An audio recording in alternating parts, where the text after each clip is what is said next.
Alô, bom dia, muito bom dia a todos e todas. Sejam muito bem-vindos ao painel Financiamento da Saúde, Custo ou Investimento.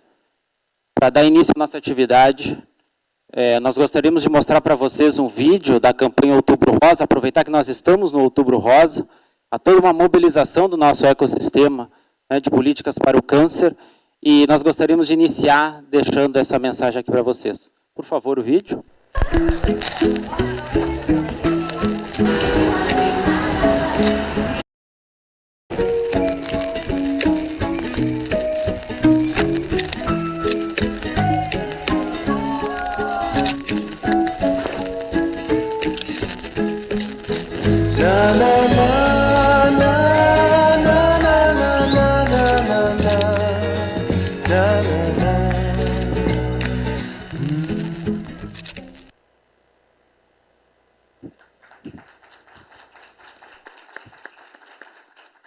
Com mais empatia, somos mais vida. Essa é a campanha do Outubro Rosa da FEMAMA desse ano de 2023.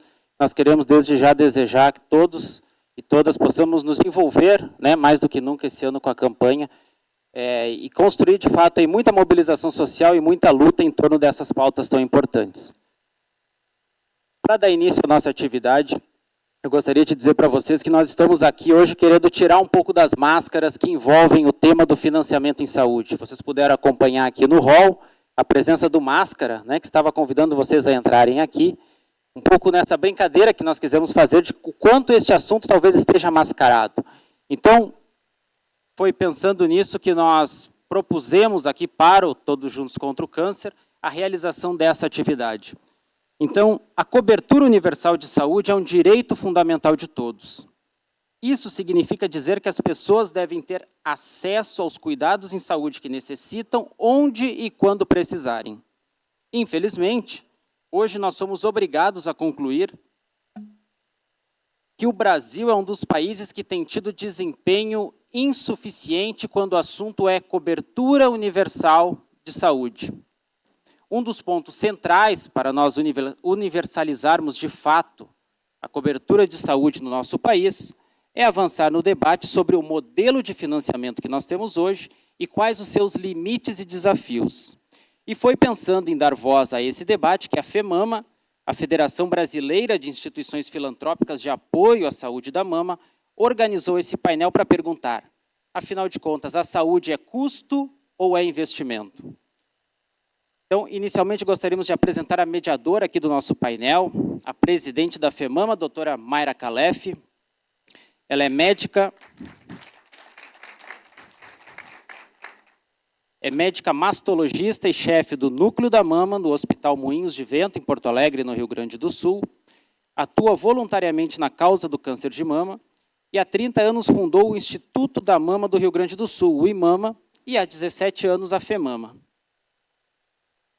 É presidente do board de diretores do IGCC e membro eleito do board do UICC em Genebra, na Suíça.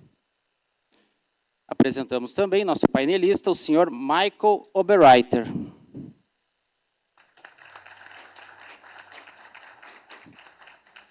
Michael é Head de Acesso Global da Roche. Economista de formação, concluiu pós-graduação e mestrado em Política Internacional e Comunicações. Michael está envolvido na área de política de saúde, acesso de pacientes, capacitação e economia da saúde há mais de 25 anos. É membro do conselho da All Can International, uma organização internacional sem fins lucrativos que trabalha para melhorar a eficiência do tratamento do câncer com foco no paciente. Apresentamos também o senhor André Santos.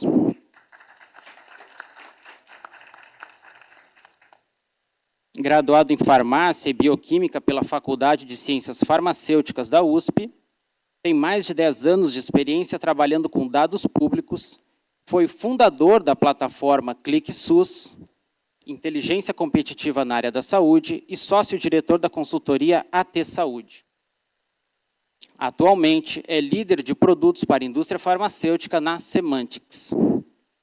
E ainda apresentamos o senhor Renato Eliseu Costa.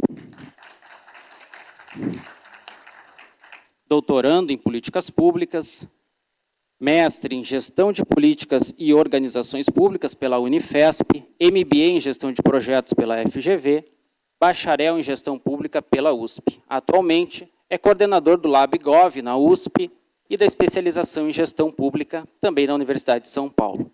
Com a palavra a doutora Mayra Calef para suas considerações iniciais e para a condução do painel a partir daqui. Doutora.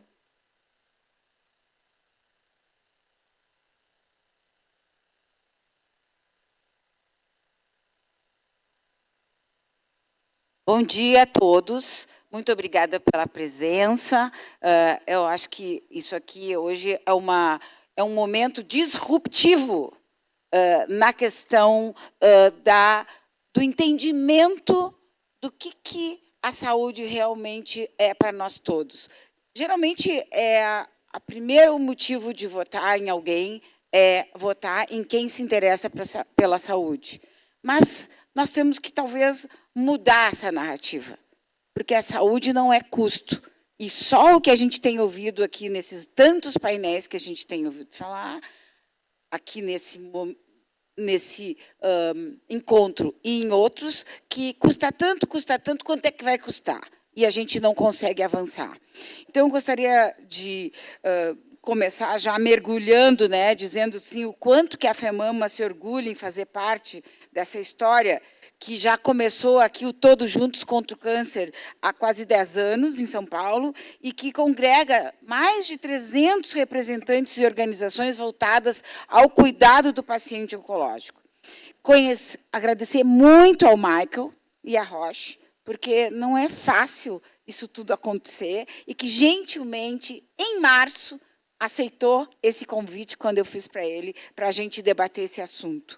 E obrigado também ao André e ao Renato por aceitarem esse desafio, porque, às vezes, a gente desacomoda o sistema falando nisso, mas é isso que a gente faz. A gente gosta dessa parte.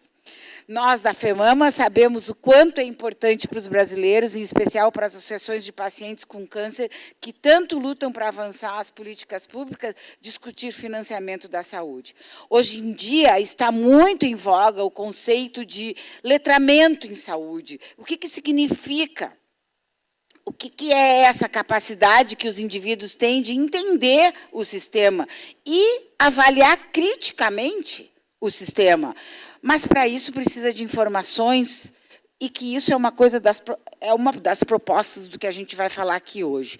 É importante dizer para vocês que o tema do financiamento também faz parte desse conjunto de assuntos que nós precisamos divulgar e aprender cada vez mais. E, se Deus quiser, nós vamos fazer um EAD dentro da Universidade FEMAMA, muito em breve, sobre isso. Se alfabetizar sobre como funciona o financiamento no Brasil, e hoje nós já temos dois experts aqui que vão começar esse debate. Eu fico muito feliz de ver que esse tema está sendo discutido cada vez mais, mas o mundo tem que se dar conta que, para falar em controle e prevenção, nós precisamos falar sobre financiamento. Dito isso, eu vou trazer aqui algumas reflexões para vocês. Em primeiro lugar, nós precisamos entender, quando a gente fala de financiamento, que a gente não está falando simplesmente como investir recursos do governo. Tecnicamente, não existem recursos do governo. O que existem são recursos dos pagadores de impostos, que somos nós. Por isso, a gente tem que começar a tomar conta disso. O que estamos falando, então, aqui, do nosso dinheiro, do dinheiro que nos esforçamos todos os dias para pagar, e aqui no Brasil é mais ou menos 30%, 35%, 40% de tudo que a gente ganha vai para o governo para ele investir ou gastar, até agora ele acha que ele está gastando conosco quando ele fala em saúde. Por isso que essa discussão é importante, né? Porque nós estamos falando do nosso dinheiro. Em segundo lugar, nós precisamos mudar imediatamente o nosso entendimento, o nosso mindset, entender que financiar a saúde é investir em pessoas. É investir em pessoas para investir no país. Porque sem saúde, nós não vamos conseguir trazer um futuro, porque não vai ter quem pague exatamente essas taxas altíssimas que a gente paga. Porque quanto menos pessoas estiverem aí trabalhando sem saúde ou com a sua saúde afetada, também não vai ter esse recurso para investir. Por isso, nós precisamos ter esse entendimento que nós estamos falando do nosso dinheiro e estamos falando do investimento no nosso futuro.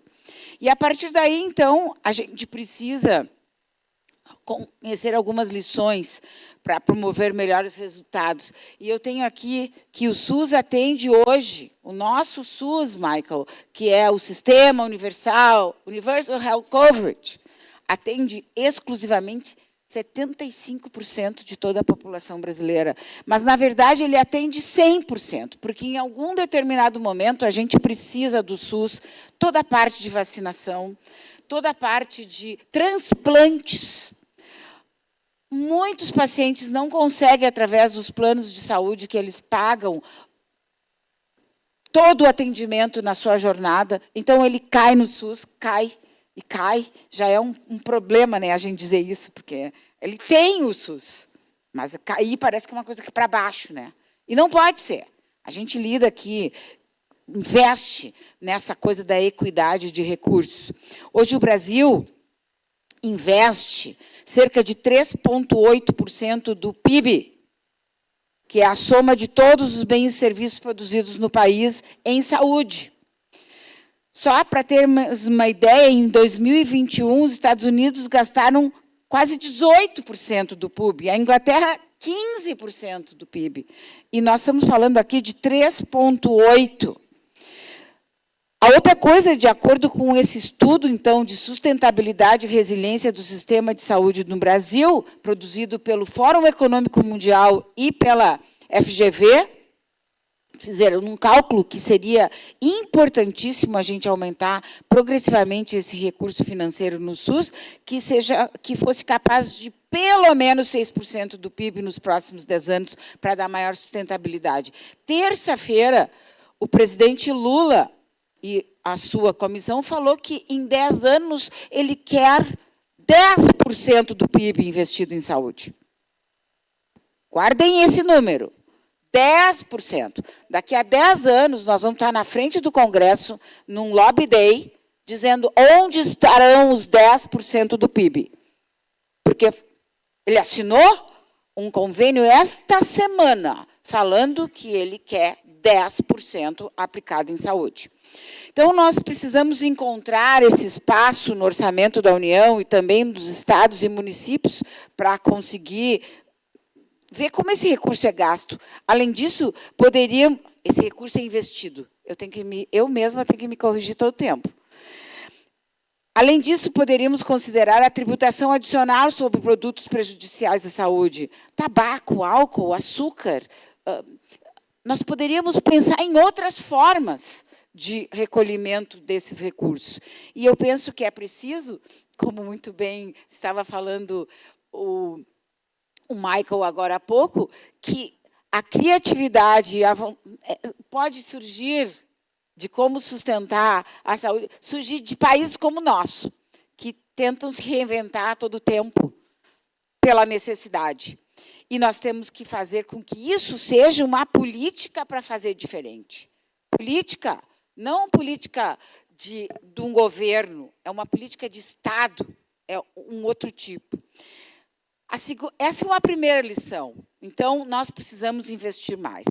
Mas no que investirmos mais? É necessário ir além de garantir mais financiamento em saúde. Nós também precisamos investir na eficiência e sustentabilidade do sistema de saúde brasileiro. Não basta ter mais recursos disponíveis se eles não forem investidos corretamente.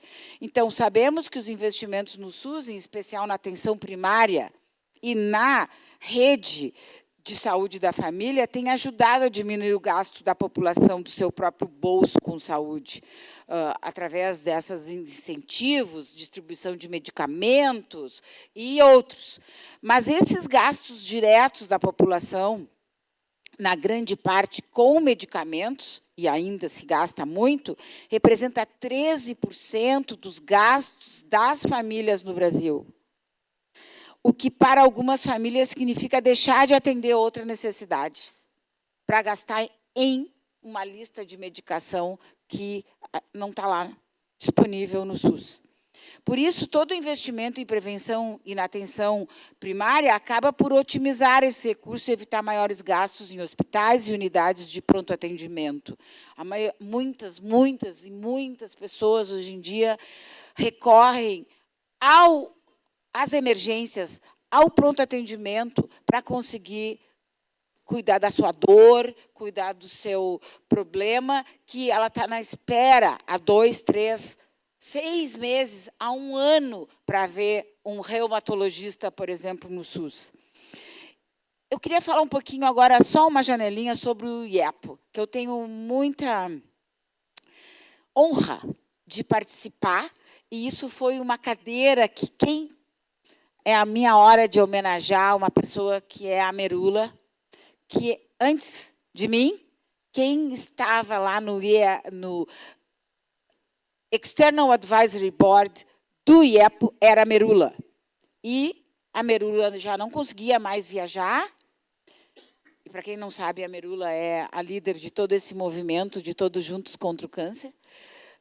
E aí eu assumi essa posição há uns 6 anos atrás, e muito me orgulha. O IEPO é the International Experience Exchange with Patients Organizations, e é uma organização internacional com a troca de experiências entre organizações de defesa dos direitos do paciente, fomentado pela Roche Global.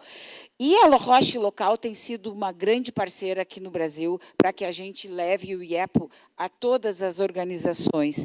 E nós temos ali defendido o modelo 50-50. Esse modelo, no documento de posição, que está lá na página do IEEPO, diz que 50% dos recursos deveriam ser investidos em prevenção e diagnóstico do câncer e 50% dos recursos no tratamento e ações que aumentem e cuidem da sobrevida do paciente.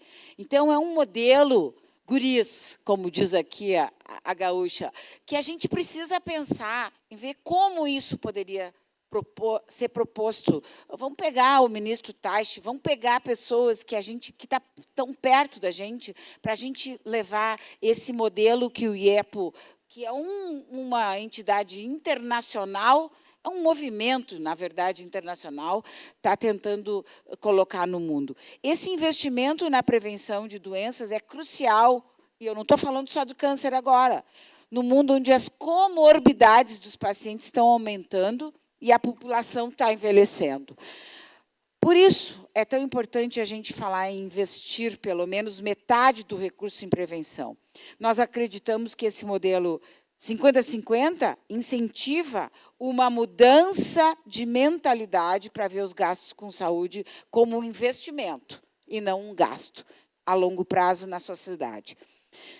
Eu queria, com essa segunda lição, encerrar a minha fala nesse momento, que não é só preciso mais investimento, mas a gente também, como segunda lição da minha fala, precisamos investir melhor. Muito obrigado por enquanto, e eu já gostaria de chamar o nosso convidado especial, Michael, é teu o pódio.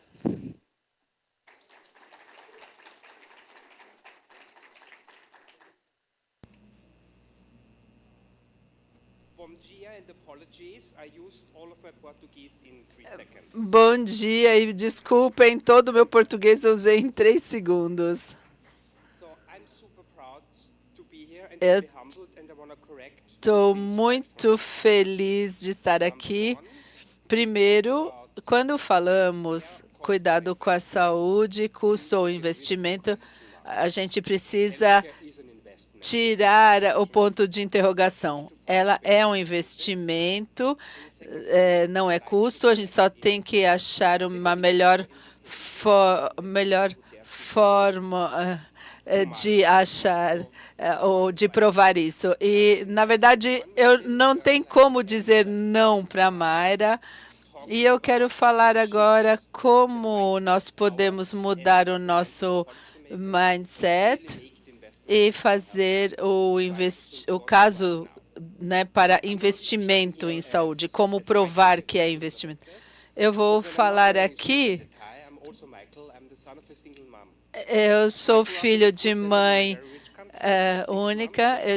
Eu tive uma mãe solteira que a minha mãe não podia tirar férias. Ela não podia pagar para as férias. E a minha tia também, ela não tinha sua própria voz para falar com o médico, porque ela não tinha boa instrução. E ela foi tratada por 3 anos com câncer de pulmão. Aliás, a minha educação não é uma coisa importante na minha família. Então, eu também falo um pouco da minha experiência pessoal. A minha sobrinha está com câncer cervical. Então, os grandes caras se juntam uma vez por ano nas Nações Unidas e, de novo, enfatizando o compromisso de todos os estados para a cobertura universal por saúde. Cada país no mundo não está no trilho certo com os objetivos de sustentabilidade. Então, a OMS, quando abriu a Assembleia, então o presidente disse que quando falamos de saúde, é um investimento, não um custo, e ao mesmo tempo é fundamental para as famílias ficarem fortes, porque a gente precisa de famílias fortes a fim de construir comunidades fortes. E comunidades fortes são a base, como vocês melhor sabem, para um sistema de saúde resiliente. E é extremamente importante para as economias pelo mundo. E a minha primeira lição, eu não estou aqui para dar uma palestra aqui para ensinar. Nós falamos já há 50 anos no sistema de saúde como direito humano. E a gente tem que realmente conectar saúde com dinheiro. Saúde é um pré-requisito. Se você quer avançar economicamente, a saúde é básica nisso. Há dados do Fórum Econômico Mundial, do Banco Mundial, mostrando casos, mostrando que $1 investido em saúde gera um retorno de investimento de $2 a $4. Então, se eu vou para o meu banco, eu não consigo isso. Então, é realmente um caso de investimento sólido. E a questão é, quando os números estão aí, por que a gente ainda está falando de custo? A minha experiência nós falamos de custo porque é mais fácil falar de custo e também é a escolha da percepção que temos quando olhamos para cuidado com a saúde. E todo o sistema é bastante fragmentado. Um exemplo da Europa, onde há o constante debate sobre os custos em câncer. E os custos diretos, né, que é em médicos, em hospitais, em tratamento, diagnóstico, e é o custo com os trabalhadores na área da saúde. Mas numa área de doenças complexas, como o cuidado ao câncer, ignoramos a parte que tem alguém que teve que sair do emprego. Você frequentemente tem uma mãe que tem que cuidar dos filhos, ela precisa de tratamento. Então, ainda não conheci nenhum que faz as políticas, né, que deve ser muito parecido com os europeus. O custo é a parte pequena que negligencia todo o valor social que anda junto com essas doenças. E se olhamos para essa magnitude de impacto, sobre famílias e sociedade, isso realmente se sobressai. E quem paga esses custos indiretos? E que não vai surpreender vocês, que é, sobretudo, mulheres. As mulheres carregam o peso pesado dos custos indiretos de não ter um eficiente cuidado com a saúde.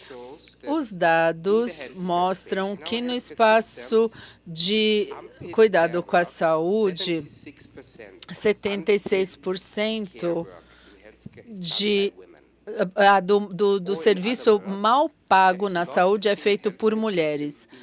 Não há um sistema de saúde no mundo que funcionaria sem mulheres mal pagas. Então, além de fazer o caso para a saúde, o cuidado com a saúde, a gente também tem que focar em investir mais na saúde das mulheres. Também tem dados mostrando claramente que investir na saúde das mulheres se traduz automaticamente em saúde para todos. E esses dados são do Fórum Econômico Mundial. Então, 300 mil dólares americanos, que é muito para um país, mas na escala mundial não é tanto. Então, se você investe isso numa pesquisa, dá para gerar um retorno de 30 bi.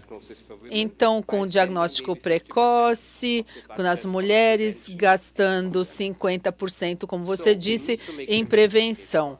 Então, temos que mostrar o caso, defender o caso de investimento em saúde e focar na saúde das mulheres, principalmente. O problema que todos enfrentamos em escala global, independente dos sistemas de saúde diferentes, quase todos os desafios são, primeiro, que o sistema de saúde em que vivemos não foi projetado para o que os pacientes precisam agora e no futuro. Os sistemas da Europa têm 150 anos, quando esperávamos que as pessoas vivessem até os 60, onde eu já estou quase lá. Mas todas as inovações que já existem, ninguém podia nem prever. Então, já não funciona. E aí, os dados que também se aplicam para todo o país do mundo, a gente desperdiça muito dinheiro na área da saúde, entre 20% e 40%. 20% a 40% do dinheiro desperdiçado na área da saúde significa que alguém está se beneficiando, mas definitivamente não é o paciente. E aí, se vemos os dados, o que estamos enfrentando agora é uma falta de trabalhadores na área da saúde. Pós-Covid, os dados mostram que quase segunda ou terceira enfermeira saiu do seu emprego e foi para outras áreas. E nos Estados Unidos, a maioria dos trabalhadores em saúde estão perto da aposentadoria. E outro problema global é que a maioria dos países ricos tem programas que é tirar os trabalhadores na saúde e colocar em países ricos, tirar de países pobres e levar para países ricos. Então, o que a gente pode fazer juntos?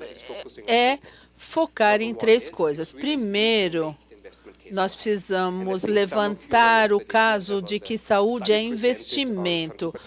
Transporte, o impacto da falta de transporte é exatamente o tipo de dados de que precisamos. As políticas são feitas por um sentimento visceral, visando o próximo ciclo eleitoral, só que a gente tem que ter políticas baseadas em evidência, então isso não é negociável e super importante, e é importante para as organizações de pacientes, a gente tem que se preparar melhor os dados, mostrar o caso com dados baseados em números.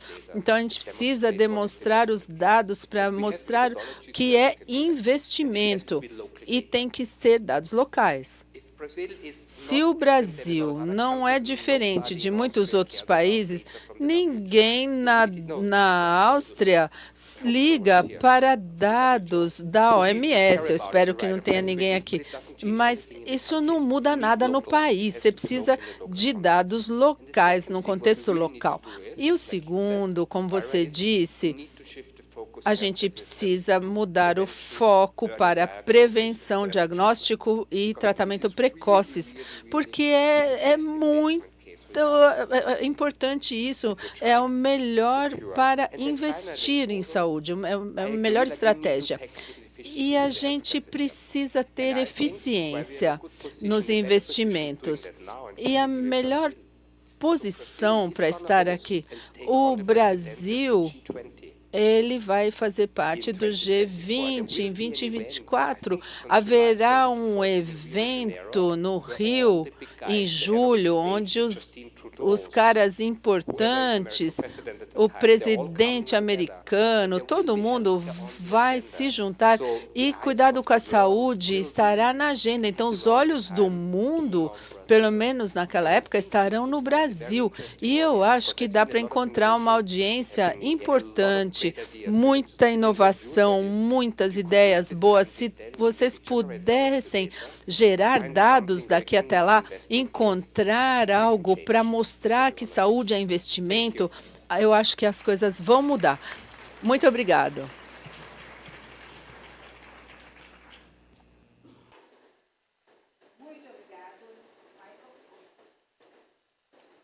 Obrigado, Michael. Acho que nós estamos no caminho, porque nós começamos a discutir. We started. That's it. Eu queria chamar agora o André Santos, que vai nos falar mais do ponto de vista Brasil.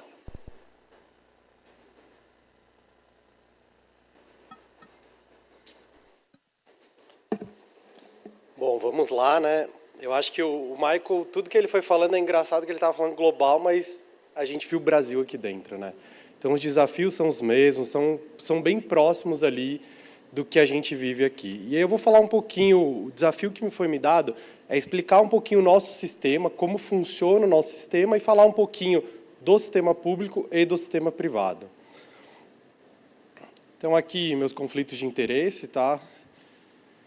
E aí, só para a gente entender algumas terminologias, né, e um pouco do fluxo. Então, a gente tem os pagadores primários. Quem são os pagadores primários? São os pacientes que têm um plano de saúde ali, é uma empresa que paga os planos de saúde para os funcionários, ou ainda os impostos, né? Como a doutora comentou, qualquer um de nós estamos contribuindo para o sistema público. Então, nós somos os pagadores primários. Num segundo momento, a gente tem os pagadores. Gente, ficou um pouco ruim aqui, que tinha uma seta por baixo, eu juro, tá? Se vocês olharem, tem uma seta, mas não está aparecendo.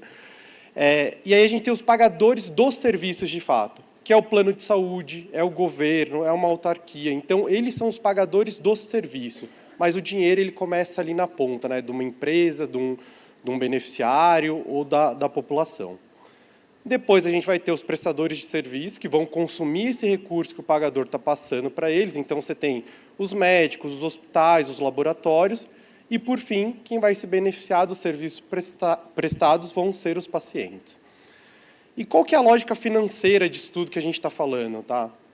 É um ponto importante aqui. A gente não está separando ainda sistema público e privado, porque o fluxo é o mesmo.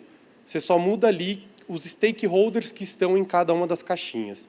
Então, aqui a gente tem os beneficiários totais. Quando a gente está falando de SUS, a gente está falando da população inteira. Quando a gente está falando de um plano de saúde, a gente está falando das pessoas que contribuem com aquele plano de saúde. E eles pagam uma mensalidade ou a gente tem uma contribuição via impostos e taxas. Essa contribuição, essa mensalidade, ela vai ser repassada para o operador. O operador pode ser o Ministério da Saúde ou pode ser os planos ali que vão oferecer o serviço privado. E dentro da população, a gente vai ter diferentes doenças, diferentes pessoas com diferentes doenças ali dentro. Eu estou falando doença, mas tem um parto ali, pelo amor de Deus, gente. Parto não é doença, tá? Mas tem um parto aqui só para a gente deixar claro que é uma coisa maravilhosa isso aqui, tá? E aí esses beneficiários, em algum momento, eles vão virar pacientes, seja do sistema público, seja do sistema privado. E aí ele vai buscar uma assistência dentro ali do hospital, dentro da rede que está disponível para ele. Nessa assistência, ela vai usufruir de fornecedores que vão entregar ali mão de obra, que vão entregar equipamentos, que vão apoiar o atendimento que vai ser realizado.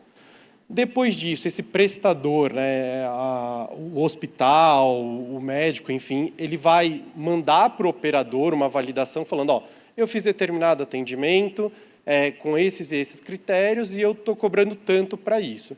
E, no final, o operador vai reembolsá-lo por aquilo que foi executado. Então, aqui a gente está simplificando bastante, tá, gente? Mas, em linhas gerais, seria esse o fluxo do recurso dentro do nosso sistema. E qual que é a chave da sustentabilidade? É a previsibilidade. Então, o Michael comentou um pouco aqui de dados, a doutora também trouxe um pouco da questão da sustentabilidade, mas, no final do dia, o que acontece? A gente tem que entender a quantidade, a característica da população coberta. Então, assim, não adianta a gente querer fazer política pública, a gente querer fazer estratégias, a gente querer pensar a longo prazo sem a gente conhecer a população que a gente está cobrindo. Outro ponto, a gente tem que entender também a expectativa do número de doentes por unidade de tempo. Então, prevalência, incidência, mortalidade, para apoiar a gente desenhar as estratégias corretas. Por fim, a gente tem que enxergar a jornada do paciente de ponta a ponta. Isso é muito importante. Hoje, quando a gente está falando de dados, independente se for sistema público ou privado, a gente tem uma foto de um momento. É muito difícil a gente conseguir acompanhar o paciente de forma efetiva.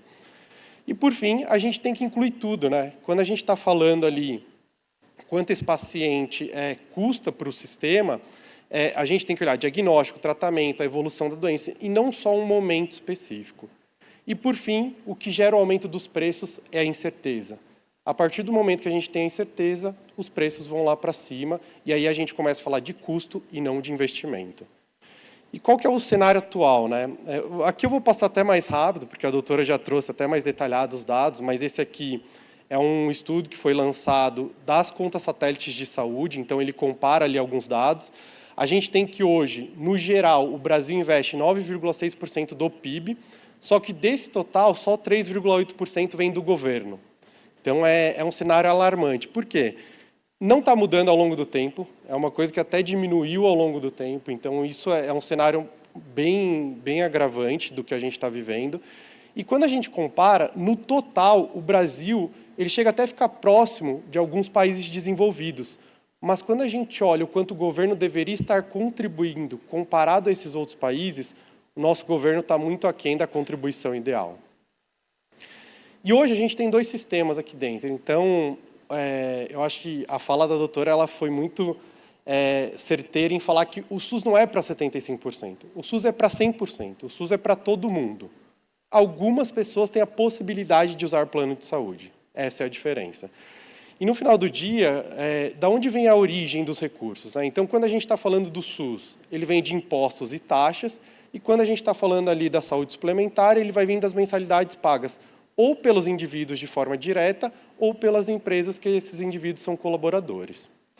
Questão da regulação. Quem regula cada um dos dois, né? Então, no caso do SUS, do sistema público, é o Ministério da Saúde, e no caso do sistema privado, é a ANS. E aí tem um ponto, tá?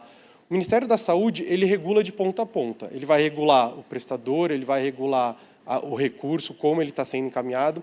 Já na ANS, não. A ANS ela vai regular as operadoras dos planos de saúde. E não todas. Por exemplo, as autarquias não entram em muitas das regras que a ANS está definindo. E a ANS ela não tem poder sobre o hospital, por exemplo. Diferente do Ministério da Saúde, que ele consegue ter uma atuação mais efetiva ali na ponta.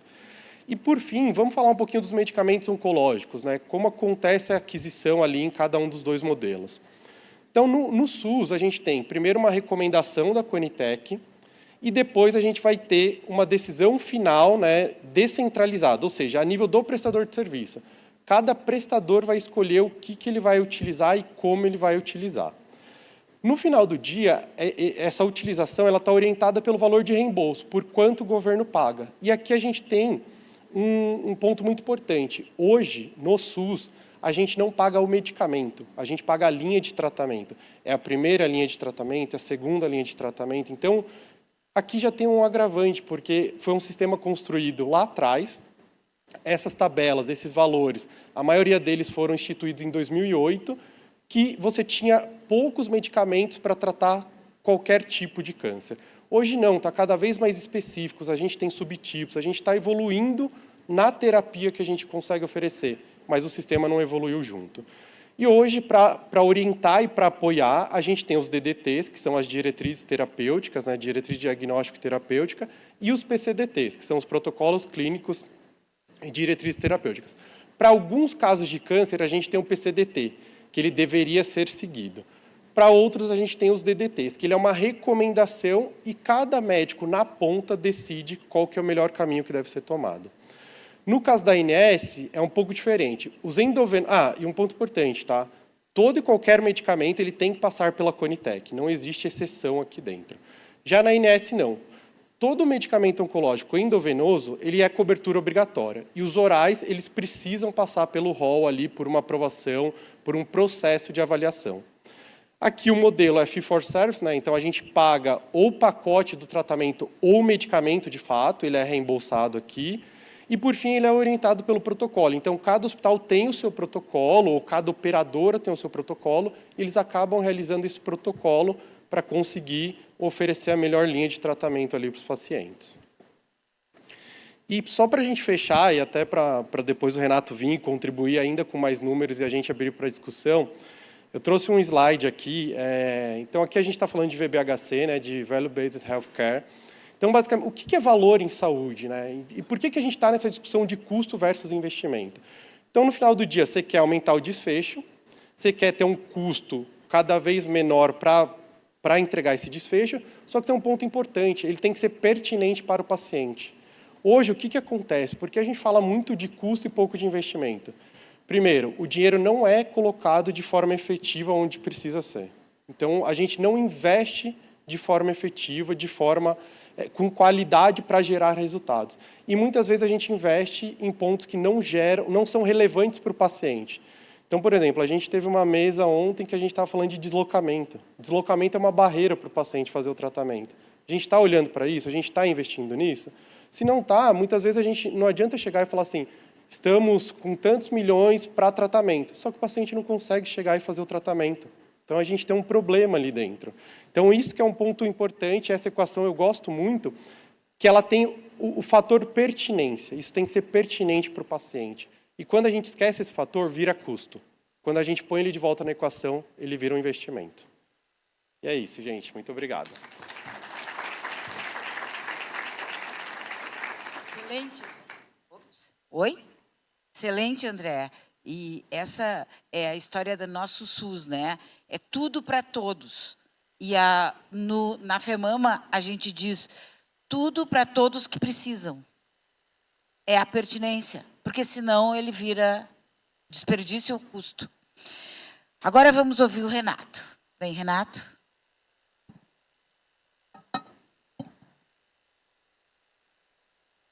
Bom dia a todos e todas.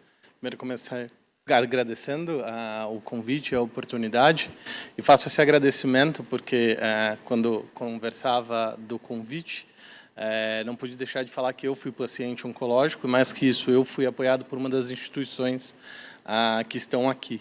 Então, estar neste papel aqui hoje, para mim, é uma honra e uma responsabilidade muito grande, e então queria agradecer a oportunidade a todos vocês e agradecer o trabalho de todos que estão aqui pelos pacientes e por todo o sistema público de saúde. Dito isso, meus colegas me deixaram aí com o duro trabalho de trazer os números, né? Então, eles ficaram com toda a parte boa da explicação e eu vou sofrer apresentando alguns números para todos vocês. Antes de entrar propriamente dito no orçamento para tratamento oncológico, é importante a gente fazer um panorama geral do orçamento da saúde pública brasileira. E aqui eu apresento o orçamento da saúde nos últimos 10 anos, onde a gente pode claramente notar, né, que apesar aí de um investimento na ordem de 182 bilhões, né, no que seria aí o Ministério da Saúde, não necessariamente na função da saúde, quando a gente analisa esses dados e aplica aí correções, fatores de correções de juros e daí por diante, a gente vai perceber que a gente está com um orçamento estagnado, pelo menos nos últimos 10 anos.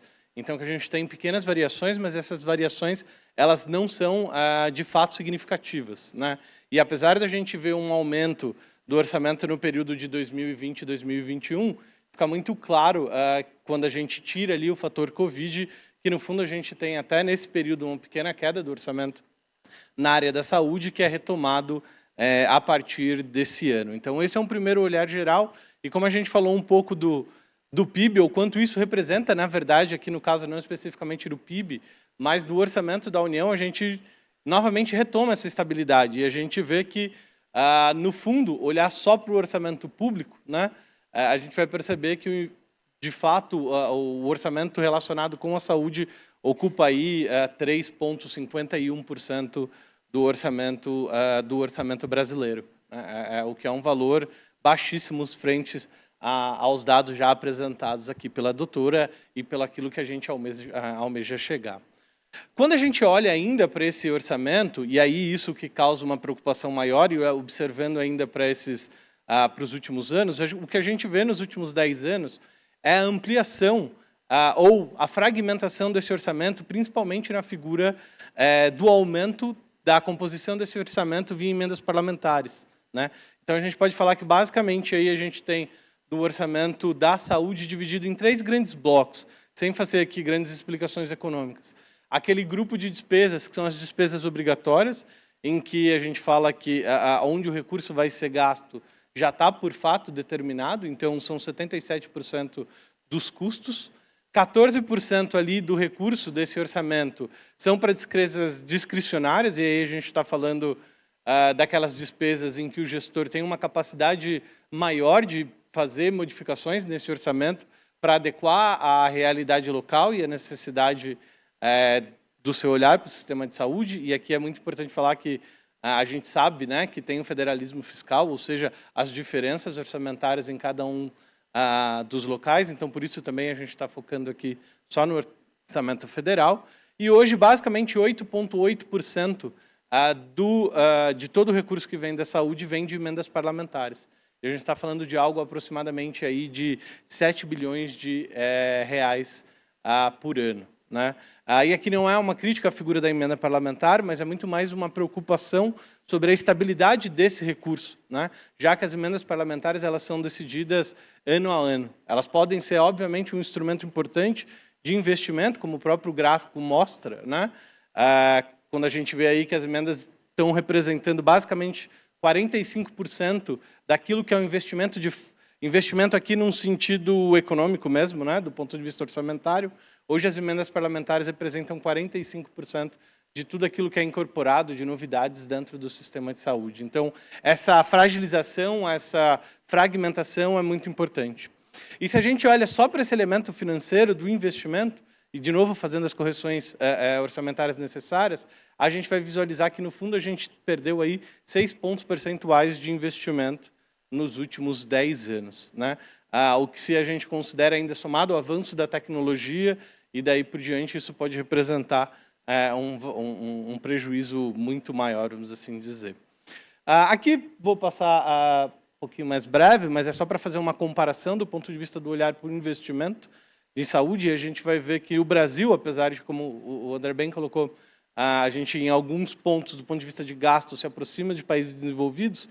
Quando a gente olha para o investimento per capita, a gente está falando de um investimento de $700 por ano, né? O que é um valor baixíssimo. Estamos falando aí de pouco mais de R$3.500 por pessoa.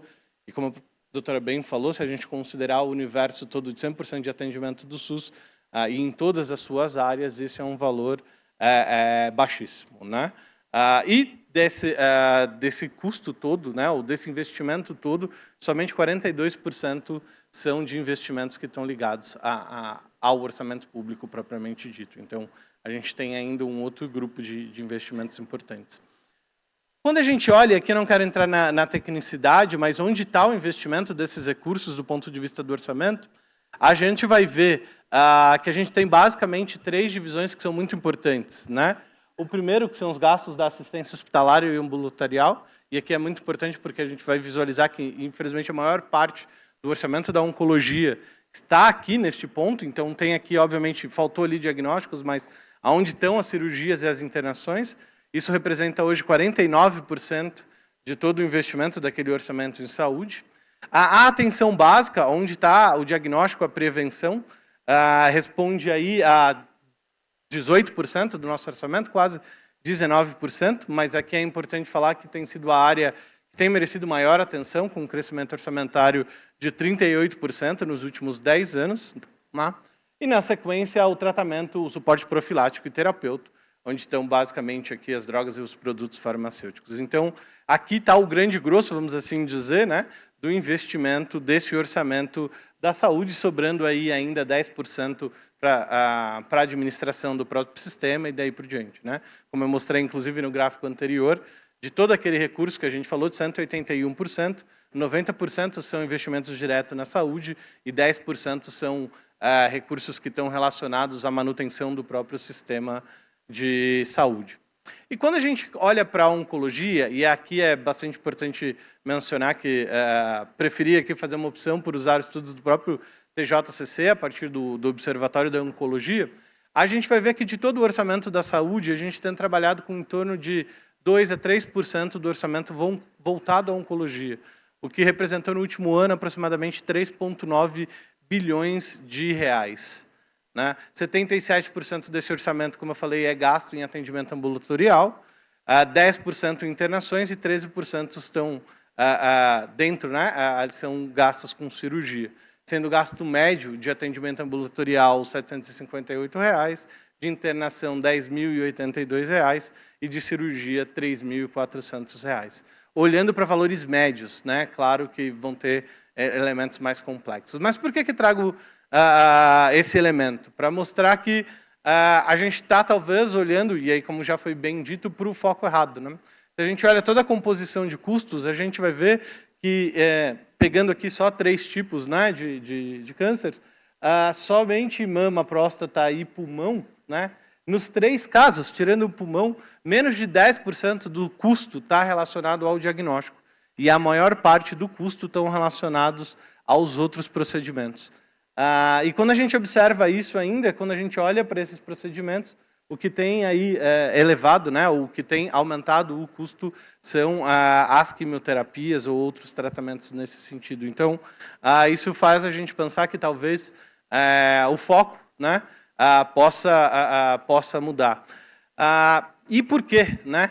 Porque os mesmos estudos mostram que quando o câncer é detectado, né, na primeira fase, e não na 4ª fase, e isso, infelizmente, tem sido uma realidade, por exemplo, muito comum. A própria Controladoria Geral da União mostra que o câncer de pulmão, por exemplo, em a maior parte já detectado quando a gente está falando de estagiamentos 3 e 4, né? Mas quando a gente detecta os cânceres de uma maneira geral no estágio 1, eles podem representar, do ponto de vista de diminuição de custos, até 83%. Né? Então, quanto melhor a gente tem de diagnóstico, quanto melhor a gente tem de processos de intervenção, isso representa um gasto mais, uma melhoria na capacidade de gastos efetivos. Né? Na realidade do câncer de mama, isso acaba sendo um pouco melhor, 57% são aí, diagnosticados na fase 1 e 2, mas ainda há uma margem bastante grande. Né? E se a gente pegar só traz esses 3 dados, mas só para mostrar que eles representam 54% de todo o custo relacionado ao tratamento da oncologia. Né? Ao mesmo tempo, novamente, os dados mostram que a gente tem um aumento aí de 400% dos custos do tratamento oncológico nos últimos 5 anos. Ou seja, a gente está falando de um orçamento travado nos últimos 10 anos, mas com um aumento de 400% nos seus custos. Já indo para a linha final, é importante falar que existem outros custos relacionados a isso. Né? Por exemplo, como o Michael chegou a mencionar, a gente consegue mensurar que só daqueles três tipos de câncer, a gente tem um custo aí de perda de produtividade, ou seja, infelizmente por uma questão de mortalidade, aproximadamente 2,5 bilhões de reais por ano no Brasil. E pensar a queda da produtividade só por internações, a gente está falando aí de basicamente 160 milhões de reais, ou seja, os custos indiretos associados à economia. Ou outros custos, por exemplo, como o deslocamento, né?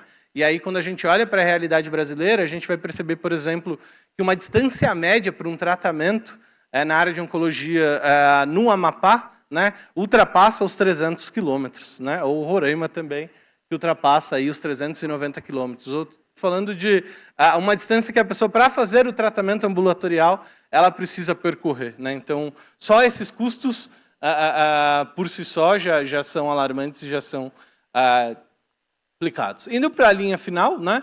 Quando a gente observa os principais entraves para a mudança desse olhar melhor para a prevenção e para o diagnóstico, a pesquisa do INPER mostra para a gente que o principal elemento está ligado à capacidade e à coordenação do sistema, e não necessariamente está ligado ao elemento de gastos. Olhando para o mundo, finalizando, a gente está falando de um impacto global de aproximadamente 2,5 trilhões nos próximos 30 anos. Né?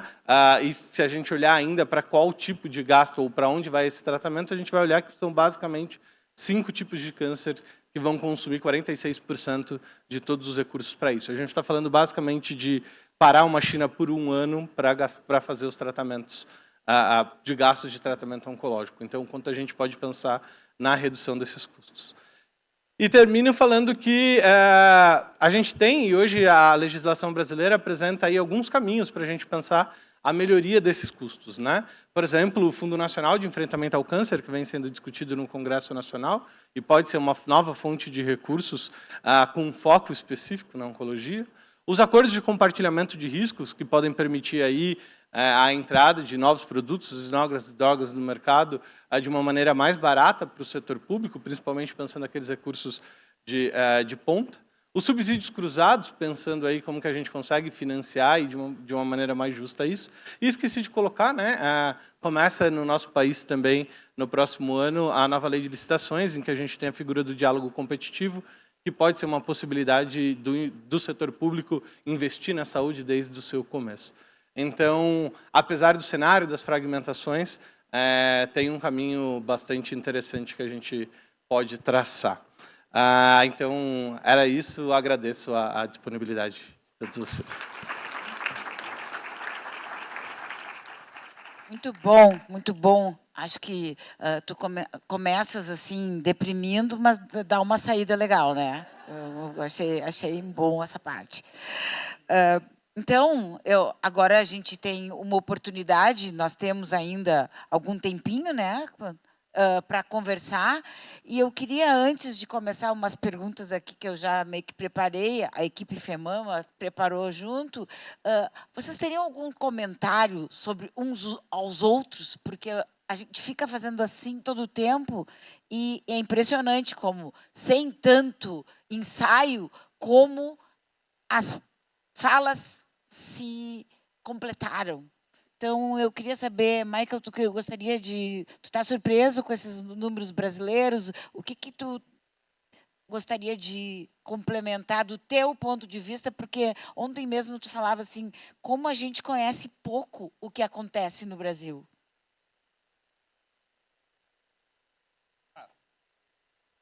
So I'm not here to give you any advice or Brazil any advice. But what I find really interesting is just what I just know. I just know from other countries, there's no way, if your funding predominantly is private, you will not achieve the goals, and particularly not in cancer care and not in oncology. So there needs to come more money into the system. And I'm not saying that if you look at more developed countries, what happened there is, and it's actually a very simple recipe. So don't be too disappointed. Number one is, there was a political will to acknowledge there is a problem, which comes with transparency and actually the data you shared. So it has to be policy. They started to think about policy, evidence-based policy, looking at the data, looking how does the situation of a patient really looks like.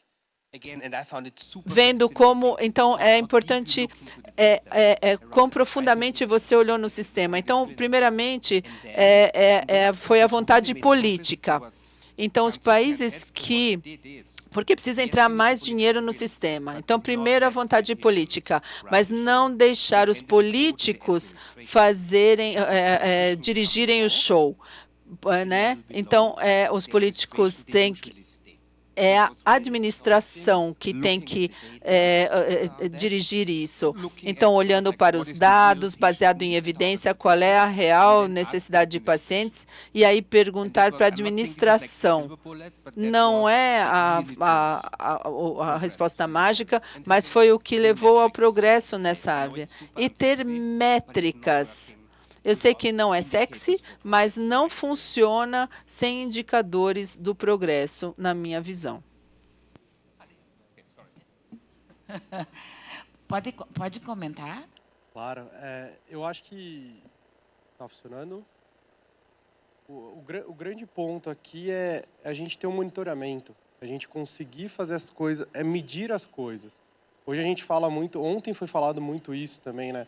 A gente define leis, define projetos, mas não viabiliza para que isso aconteça. A gente não monitora se o resultado esperado lá atrás, quando foi desenhado, de fato ele está acontecendo, ou se precisa de alguma ação. Então, volto na questão dos dados. Então, a gente já tem muita coisa, como o Renato apresentou, mas ainda a gente tem que ter um olhar crítico do o que tem está bom de qualidade para a gente fazer essa metrificação, para a gente fazer esse acompanhamento, ou ainda o que falta e que a gente precisa ter para melhorar, para medir desfecho, para medir se o tratamento que a gente está colocando ali na ponta está mudando a sobrevida global do paciente. Então, acho que, até trazendo as 3 falas aqui, as 3 apresentações, é um pouco disso. A gente ter um olhar mais estratégico e considerar as coisas como um projeto, com início, meio e fim. Hoje a gente olha muita coisa que ela só começa, mas a gente não acompanha, a gente não monitora, a gente não altera, a gente não adapta de acordo com a mudança do cenário. Então, acho que é um pouco disso que eu acho que é legal a gente começar a olhar com mais carinho, com mais cuidado. Eu confesso que inclusive, uma das falas que estão levando muito aqui a me pensar, a fala do Michael, quando eu trouxe aquela parte dos custos obrigatórios, parte daqueles custos, eles são custos associados às pessoas, os seus salários e todos esses elementos, né? E apesar da gente falar de políticas baseadas em evidências, é muito difícil, por exemplo, olhando só para o orçamento, a gente vê o papel da mulher dentro disso, que é um papel fundamental e muito importante, né? E quando a gente fala de investimento na saúde, talvez o primeiro investimento, ou uma revisão desse investimento, como o próprio estudo mostra, seja como a gente pode investir nessas pessoas, né? Inclusive com esse olhar de entender de fato quem move esses sistemas, as suas necessidades, as suas formações. Então, quando a gente olha, às vezes, o dado cru, ele pode parecer meio cruel, né? Mas esse dado, ele ganha vida, né? E ele ganha nomes, como foi bem mostrado. Então, se é custo de investimento, do ponto de vista econômico-financeiro, a gente pode questionar as 2 frases, mas, sem sombra de dúvida, investir nas mulheres, investir nos funcionários desse sistema é, de fato, um investimento e a gente precisa olhar isso com mais carinho e mais atenção.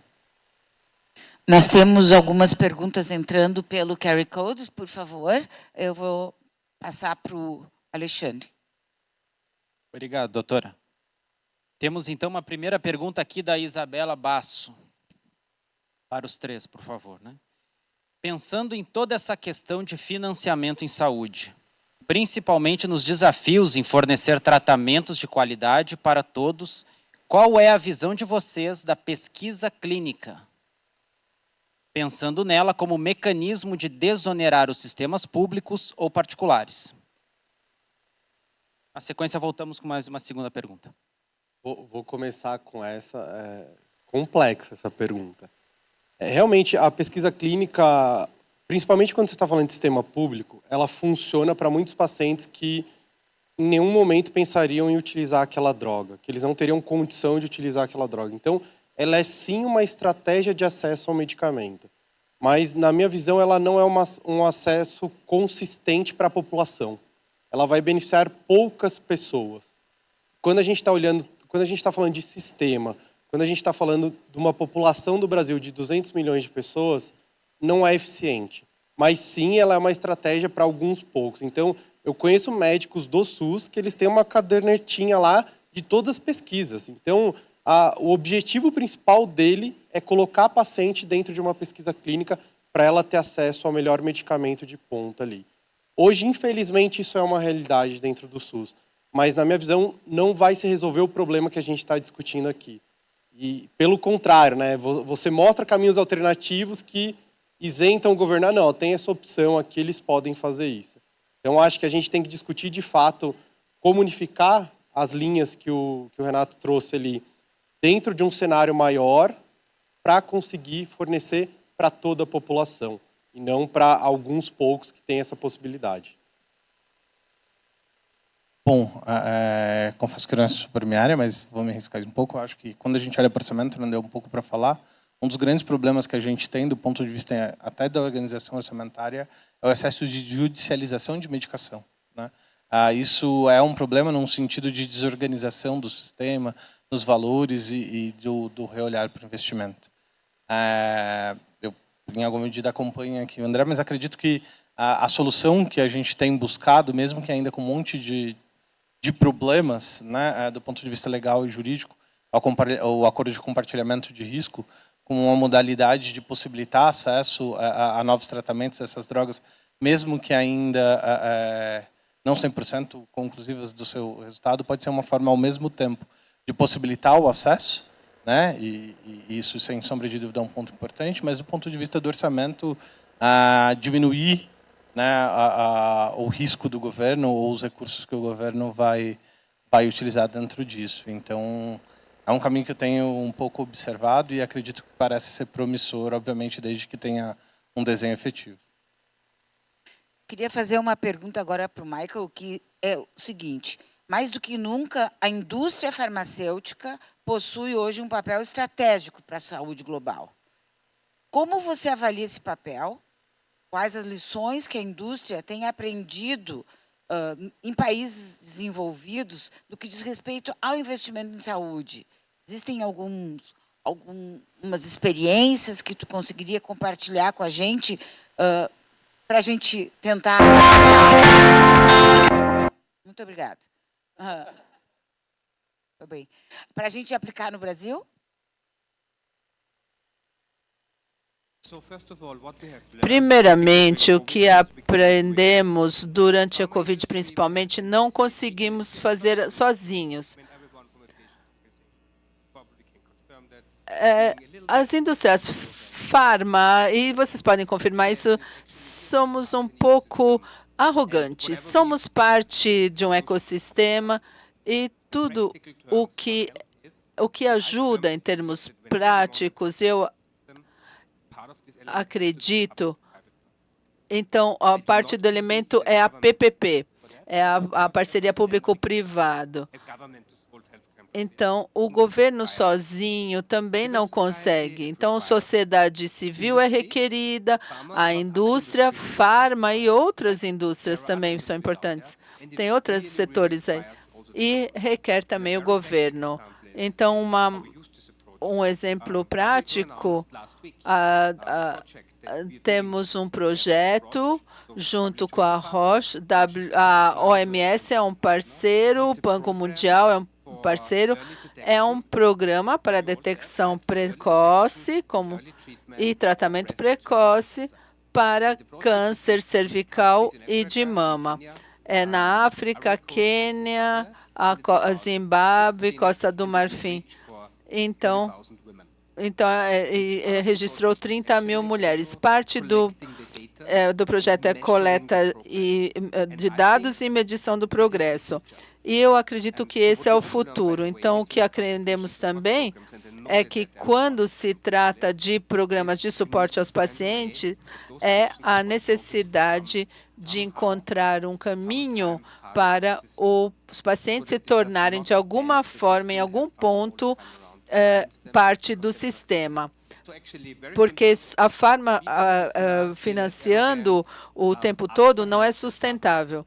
Então, fazer parceria com os setores é muito importante, fazer parceria entre os setores. Um dos grandes desafios do sistema de saúde no Brasil é a sua extensão territorial, a dificuldade de regionalização equitativa das políticas de saúde. Sabemos que o SUS não é o mesmo nas grandes metrópoles e no interior do país, assim como não é o mesmo na região sudeste e na região norte. Como fazer esse investimento funcionar num país com tamanha dimensão territorial e disparidades regionais? Porque existe aquela máxima, né? Tudo para todos. E nem todos precisam de tudo. Como é que a gente faz isso se vocês dois têm um background de epidemiologia? O governo, às vezes, parece não entender desses números. Eu nunca me esqueço que, há um tempo atrás, eu trabalhava em postos avançados que se relacionavam com o Hospital Moinhos de Vento num rastreamento de 10 mil mulheres por 10 anos. Foi lindo esse projeto, mas que troca de governo, troca de partido, foi descontinuado. E, naquela época, e não posso mais falar de agora, existia uma pergunta-chave que dizia assim: quantos casos de malária a tua família teve nos últimos 10 anos? Não tinha tido nenhum, em família nenhuma. Não era o caso de fazer essas perguntas ali, o exemplo. Então, por quê? Porque me responderam que os agentes de saúde têm o mesmo questionário. E não fazia nenhuma pergunta sobre câncer naquele questionário, onde no Sul é ainda, talvez em algumas cidades já, a maior causa de morte entre as pessoas. Então, isso é uma coisa que incomoda muito, não ouvir a epidemiologia, não ouvir dados. Voltando, se vocês esqueceram a pergunta, como fazer este investimento funcionar num país com tamanha dimensão e disparidade? Bom, esse dado que a doutora traz é muito interessante. Retomando algumas pesquisas, hoje o câncer é a principal causa de morte em mais de 600 cidades brasileiras. Mais de 600. Então, é uma questão que, de fato, a gente precisa entrar de fato, porque a gente está falando de pouco mais de 10% das cidades do país. Pensando do ponto de vista orçamentário, fiscal, né, em 88 a gente fez estabeleceu uma solidariedade fiscal, no sentido de que reconhece as desigualdades regionais, né, e a distribuição do orçamento tem que se dar considerando essas desigualdades e essas necessidades regionais. Então, do ponto de vista do mecanismo, isso a gente tem, e tem bem definido de 1988. Talvez o grande problema se encontra na gestão desse mecanismo, né, e como a própria doutora colocou, de atualizações epidemiológicas desse mecanismo, né, de repasses a partir de dados que não são só, por exemplo, o número de pessoas, né, mas da realidade da saúde daquelas pessoas, como o André bem colocou, né. Então, do ponto de vista de financiamento, me parece estar resolvido. Me parece que falta um elemento de inteligência para fazer com que esse financiamento seja de fato mais aproveitado e seja de fato mais justo, né? A gente fala que equidade e do ponto de vista das políticas públicas não é só necessariamente as pessoas terem acesso ao sistema, né? A gente viu que elas têm acesso talvez de maneiras muito desiguais, mas a equidade está em a gente conseguir dar justiça para esse sistema, né? Para que a pessoa do Amapá, de Roraima, como a gente viu, não precisa percorrer 350, 390 quilômetros para um tratamento. Complementando aqui o que o Renato trouxe, eu acho que tem um ponto importante, né? Hoje a gente já tem alguns programas, não na área de oncologia, mas que fazem essas medidas, que pagam de acordo com o desfecho. Por exemplo, a gente tem o Previne Brasil. Não é tão complexo, não é uma coisa fora da realidade, mas ele já tem beneficiado, ele já tem incrementado o orçamento de muitos municípios ali, de acordo com o cumprimento de algumas métricas. E essa questão, quando a gente fala de regionalização, né, a gente vê que as coisas são muito definidas a nível nacional. Então, falta de fato, e aí eu vou pegar uma frase que o Renato trouxe, a inteligência. A gente não aplica a inteligência. A gente tem lá, no papel está lindo, está maravilhoso, inclusive, no papel o SUS é um case para vários outros países, mas no papel. Então, a gente precisa executar, a gente precisa acompanhar essas coisas. E a regionalização, assim, eu já encontrei alguns cases ao longo da minha jornada. Então, por exemplo, Goiás, a Secretaria Estadual de Goiás, ela tem um case muito legal que é o Conecta SUS. Eles criaram uma sala não, eles criaram um departamento para ficar acompanhando os dados de saúde. E esse departamento, inclusive, ele é responsável por gerar estudos para a própria secretaria para melhorar. Eu lembro que eles fizeram se eu não me engano, de deslocamento das pacientes para fazer mamografia. Então, eles trouxeram essa análise. Então, no final do dia, é isso. A execução ela tem que estar ali na ponta, ela tem que estar próxima para refletir a peculiaridade que a gente tem de cada região. Não adianta a gente discutir as coisas a nível de Ministério da Saúde, que a hora que chegar na ponta não vai funcionar. Tem uma pergunta da plateia? Sim, vamos aqui para mais 2 perguntas. A primeira para o Michael, né, do Igor Oliveira. Michael, como economista, como você vê um país como o Brasil, que gasta 4% com saúde e 39% com a dívida pública? Como, de fato, o investimento na saúde poderia reequilibrar essas despesas? E mais uma pergunta aqui também, para o Renato e para o André. Por favor. So, based on evidence synthesis, Baseado our em first step is we need evidências, to, as a country, como país, expand the fiscal primeiro space. precisa So what, again, expandir o what some espaço countries have done is fiscal. they have implemented Alguns so-called sin países taxes, which is kind of like implementaram double impact. sin So they taxes, put a tax on, ou seja, some impostos, food, nutrition is vital. na verdade, que eles I colocaram mean, a thing that we em don't talk about is actually itens the link between taxes, tobacco control, que alcohol prejudicam a use, saúde, né, main como cause for tabaco, cancer. álcool. Sin taxes have Então, esses proven not to be highly impostos popular, but it's very se effective comprovaram because at the não same muito time populares, mas muito eficazes. and at the same time generate Então, more açúcar, money. But they're tabaco e only álcool. working if the money generated E geram muito dinheiro. is then Só really que distributed aí in the funciona health só system. se é That distribuído is the esse first step. And imposto actually para o what's sistema going de on saúde, primeiro passo. globally E aí, currently, a lot of those globalmente, foreign atualmente, agencies who as are actually agências giving money to estrangeiras que countries dão dinheiro started para to include países sustainability começaram a criteria in incluir their laws. critérios So, like, I de guarantee you, like, in 5 to 10 years from sustentabilidade now, we nos see seus more and more créditos. often that they, if Então, you wanna have cada money vez from the mais world, they will ask you, vemos, how por much exemplo, o money are you Banco spending Mundial on health vai demand? perguntar So there's a quanto dinheiro trend você that's está coming. And then, gastando sort of like the no third cuidado com a pillar saúde. is Então, as o well terceiro this pilar called blended financing, é which is really a mix o of financiamento, like que é private uma and public mistura money, entre if you just dinheiro better use privado e implementation. So público, that's not a com perfect um solution. melhor uso And actually, na perfect solution does not implementação. exist. Aliás, It's really solução about what does the perfeita country não need, where, existe, what né? do the patients Então, need? o que os How do you do that? But, like, países sin taxes, precisam? a mix of Então, business esses studies, an influx of private money, and this sort of like esse fluxo de dinheiro negotiate with privado, donors, negociando com os doadores globais, e esses impostos sobre uma pessoa na plateia que pecados, levantou né? a mão. Sin taxes. Está dizendo, As coisas que fazem desobedecendo o mal. carry code, mas a gente pode abrir uma exceção. Alcança para ela ali o microfone.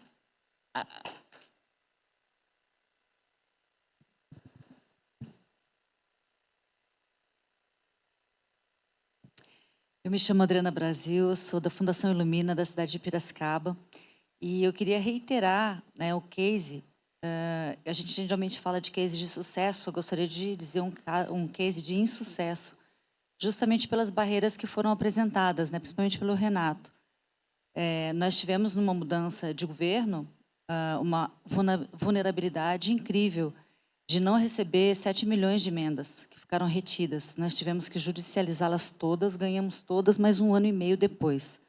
Isso culminou com uma dificuldade muito grande, juntando com a pandemia, e o hospital fechou. A gente teve um grant de 30 milhões de reais para a construção de um programa de rastreio ativo organizado do câncer, que invertia essa pirâmide, né, de gastos, e a gente teve resultados realmente no final de 4 anos de carreta, educação e hospital de fluxo rápido diagnóstico, uma inversão de 80% de casos de câncer de mama para 20%. Então, economia absurda, mas realmente ficou vulnerável e o hospital fechou. Então, a minha dúvida é em relação a uma barreira que pode servir para os outros essa dúvida, né? A atenção primária é responsável pela média complexidade. Então, o município é encarregado de fazer as triagens de exames para achar esses pacientes. Então, quando você responsabiliza ou tenta incluir o município nessa corresponsabilidade de fazer o diagnóstico precoce, ele diz que câncer é um problema do Estado, que é alta complexidade. Aí você vai no Estado e fala, nós precisamos fazer que esse sanduíche tenha um recheio, e nós somos o modelo do recheio, é como se fosse um AME oncológico, só que com rastreio de educação na população, né? Vocês podem ajudar a gente a fazer o diagnóstico precoce? Aí ele fala assim, mas os exames preventivos não são um problema do Estado, eu já tenho muitos problemas. Então, a gente fica achatado entre a atenção primária e o município que é responsável pelos exames e a alta complexidade que, teoricamente, poderia ajudar depois que o paciente já tivesse o diagnóstico de câncer, mas que não abraça vamos dizer, essa função de fazer o diagnóstico do paciente mais rápido. A gente diminuiu de 8 meses o tempo entre o primeiro sintoma e o diagnóstico para 72 horas. A gente conseguia entregar isso. E hoje esse hospital está na mão da iniciativa privada. Obrigada, Adriana, pelo teu comentário, mas é o que a gente falou sobre a descontinuidade, porque depende de partidos e não de políticas, né? Esse é um grande problema. Eu queria... Tem mais uma pergunta só? A gente está se encaminhando para o final e eu tenho um comentário também para fazer. Rapidamente aqui. Gente, nós estamos, então, com o horário muito apertado, vocês nos desculpem, mas, assim, a Juliana Santos, da Secretaria de Saúde de Sergipe, o Thales e a Larissa nos procurem depois que nós vamos viabilizar a resposta das perguntas de vocês com os painelistas e depois a gente combina uma forma de repassar isso, tá? Pode ser? Porque agora a gente também está no final, precisa fazer o encerramento. Obrigado. Mas eu não queria deixar de trazer uma questão que já eu vou aproveitar para ser a fala final de vocês, aquelas bem tiranas, mas eu queria... Nós estamos aqui numa... É a FEMAMA que está promovendo esse encontro. Tá? A FEMAMA é uma organização de mais de 70 ONGs no Brasil que está trabalhando junto há 17 anos. Então, eu queria de vocês uma dica para o próximo ano, para a gente voltar aqui e falar, que quando a gente pensa em mudança de paradigma na saúde pública, a gente sabe de toda a complexidade e cada vez é mais desafiador. Mas eu queria que vocês nos dissessem como vocês entendem, do ponto de vista da cadeira de vocês que vocês ocupam, como a sociedade civil organizada, cada um que está aqui, pode ajudar nesse processo. Sei que a gente pode bater panela, fazer todo esse tipo de coisa, mas como nós, representantes de pacientes, que aqui dentro da FEMA nós atingimos mais de 1 milhão de pessoas, como é que a gente pode ajudar nesse processo? Quem dá mais? Eu vou começar aqui, então, jogar para mim, e aí vai ficando mais complicado para o final, tá? Então, eu vou me garantir aqui. Eu acho que assim, doutor, eu vou chover no molhado para falar de dados, porque é o meu mundo, por mais que eu tenha formação na área da saúde, é o meu dia a dia trabalhar com dados. Então, eu acho que tem 2 provocações aqui para a gente voltar no ano que vem e ver como melhorou. Primeiro, eu ouço algumas pessoas reclamando que a gente não tem dado, mas a gente tem muito dado no Brasil em relação à saúde. O ponto é, vamos começar a utilizá-los. Vamos criticar a qualidade, vamos ver o que dá e o que não dá para fazer e vamos endereçar essas melhorias. No final do dia, para você mostrar que é um investimento, você tem que mostrar desfecho. Hoje a gente não consegue ter essa métrica de uma forma tão clara, de uma forma tão fácil. No final do dia, o desfecho é o que gera o investimento. Então, se você não está melhorando desfecho, é custo, não é investimento. Então, eu acho que para endereçar seria esse ponto, a gente utilizar o que tem hoje para poder fazer uma crítica para melhorar o que a gente tem disponível hoje. Vou completar a fala do André. Eu acredito que quanto FEMAMA, quanto organizações, e aí pensando na estrutura de governo, pensando forma de atuar o governo, o governo ele age quando é provocado. E acho que as instituições de pacientes acima de tudo, elas têm uma capacidade de fornecer dados, fornecer inteligência, mas também fazer uma articulação saudável entre a indústria, entre os pacientes, entre toda uma rede de atores que vai fazer com que essa provocação ao governo, né, seja mais efetiva. Então, somando aqui a fala do amigo, acho que é esse elemento, de como que a gente trabalha em conjunto, pensando esses diversos atores que estão envolvidos.